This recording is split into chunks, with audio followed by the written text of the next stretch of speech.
bappa linda ma ko woni bandirawo tawte ko be men hollita ma sewdo bay mi dari mi tawi anda mari gite kono ala yiro si wona dum si goddo wi sela si goddo wi ta yaw ko mi woni e ko no nanata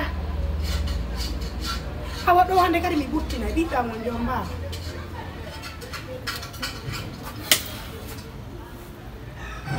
ndara mar ko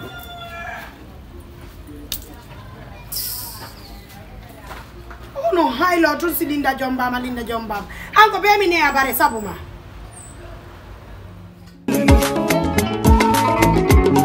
mi domandi di konguli depo ko nyande idu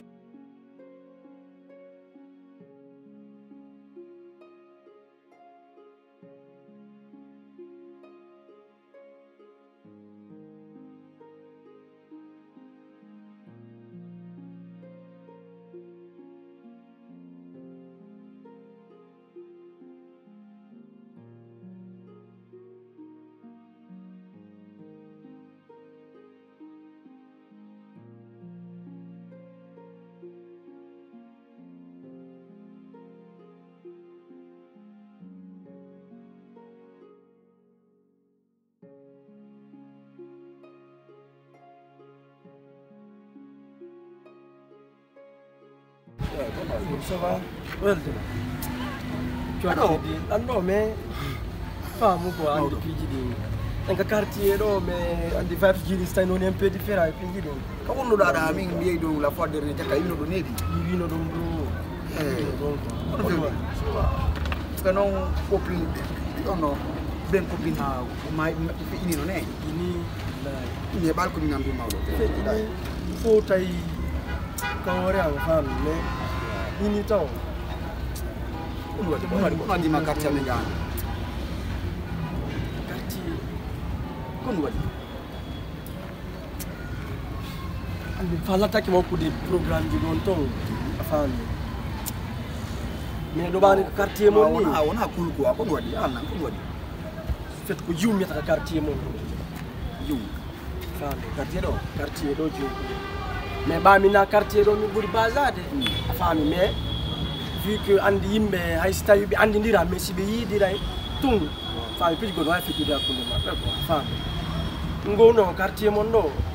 Il se perd andi mo il se perd kadi no gasara mais la holi mari foto makko en fait jima di sikano ay wondara anda ko junko enfin mika ay ko. Ah. Nyundo. Sikana problem ka. Na problem ka. Zom fenantama. Faut te foutre la balle quoi. Enfin, nous capote quoi. En tant que jeune, faut me rendre wise comme on a clair. Ça walla la walla la, ça walla talanka. No problem. Anda walla la jango da walla walla da ska fami. La femme. Ngon wala ni la yampanta ya gal quoi. La femme. Vrai du fond, vrai fou du fond. Kunji. Femme. Hande ko mingo wadi. Jango alla dandu je ne souhaite pas. Doit avoir de orema. Parce que en tout cas génération comme les dieux que pas dit no fandi ko ay kunjum ko woni force de comme niyali moma ko woni force de comme niyali mais o anday non enen ko worbe wa ware obe ko amawdo parce que fa ça fait plus de pour un mois ko ngo no suuda de lambe den haldi programme yumi arrange mo programme mais arrange mo programme ko ngami gain depuis lors mo suuda de lambe no kunjum no da ande kamakko ni ya kamakko danyando wulli o jeeji me gila den nyande nanda so eggu isko non quoi mi ala mo tawde kaso mais sa gwan fala ya walla ko mi rekki dira ko ngon afami mi andina mo ko wadi ko hana rabu de force on faut tema ko yilto mais non c'est pas grave. Tout ce que mi ko mi fala tunne ba mi mado mi yitu gole makko ba mi mado déjà ko mi mako la vérité parce que way digi mo yana andi min ni ma problème moy gor konta da ko men da man to wata gérer seda e yow de dum quoi no andi fo jilo ko jilo la andi ko la andi jum mo eno men jangi di o école mado école wonde to do men jangi di donc quoi ko jum ko min tigi mi andi jum ko kon zigzag trop quoi mais andi ko wonno professeur jori ko namu ko mo ka ko mi fala do mi fala mo wollude fa nangude mo fala nangude go japare na ko min ya makko me wada tinde tasan zo mi nanda mo ni je mi hollamo siki ko min ko wadi lanko I don't know. Na problem no. Wala ka nanga. Min yan sa fala zo Wala ka nanga. joga ni lambudi frère. Ne. Budi. C'est moi t'en explique. Zo si m'explique tu peux do fou. Ko do wal. Ali ko fala. Allons à la maison je vais t'expliquer s'il te plaît. Ça va déranger de moi. Man no den quoi. S'il te plaît. Wayimbe dudi wa mi jambo. Akeko mewendu no. Eh. Wayimbe dudi wa mi ba. Kau, baben, kumi nutrition.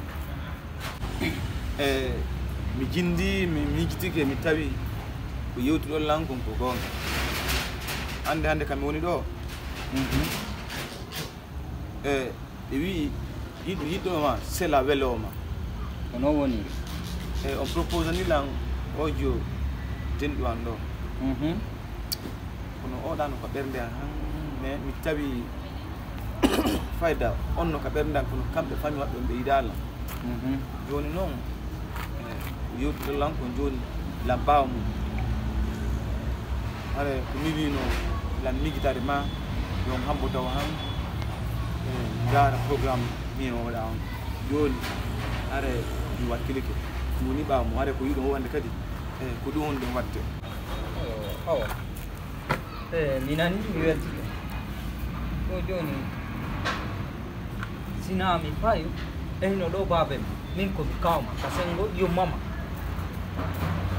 kono pijiri hakki adu o ko hakki sai mi wi in jiwo mo fala da on ya selu parce que même min dari mi yi min non beselen kakagurano mi gollirta ko tom mi darata hunde ko arsike jokkete ina faale koko wiyete fiançailles ɗum ko yimɓe alyahuda ɓennanirten to porton enen ga o fiançailles alaga koye mawɓe ɓen jooɗoto yewta ƴetta paykunkun okka paykun fiyoɓe jombidir ɓaawo ɗo seeɗa ayyay goɗɗo no neldire ni sonnajo para ko teŋeɗen pet o lanta ko eddi kon fof ko mawɓe jiwo woni wadde kono hande ka adna on fewndiɗon hina ɗum ko a yiyey gorko e jiwon no ƴetta yaha restaurant taw yaha to e to waɗa piiji goo ɗille piiji si tawi ton ɗi waɗama ɗin no ara bonnude dewgal woɓɓe goo ko ɗum waɗi si mi wiwma ya selu fiançailles on mi ƴetti ɓiɗɗo an on mi wi'i mi okkima haray ko ɗum mi falaka haala nande haala wo si wona ya waɗu ɗum ɗon en lala mi kadi jaɓi ko mi wonno tonginde mi wonno darde si tawi ɗa marché mais mi tawi ko yewtuɗo lampo aran gonga min kadi mi woni d' accord are hande kadi min kadi kon faala hande kadi koyen waɗɓe non peut être no baaɓe en ɗo hande kadi min kadi mi jaɓi hen aw ɗo non weltike ko fiyon ɗum sa heɓi ɓiɗɗo ko foti sa wolanimo ko yo jaɓɓo nan non woni ala ko weli ɓuri ɓiɗɗo wallahi ko noon kadi si on famotiri so famotira haray angal ɓiɗɗo kano ɓuri ɗiɗo nan e hindo bama ɓe inni mamadou bama hami won yo acco wattanani ko adorani noon konko ɗum o sakkitiri haɗa no ni so jaɓanora law haɗa no nini ɓeygu makko naati ɓami proposaninomo ɓiɗɗo ma wo non sa fiyat mi wolanimo ha mi rotti kono ay kanko tigo ye ha duɗɗike ala komi wola ko paykum i lamɓawa mo ko paykum eyo ay paykum wattana hilla e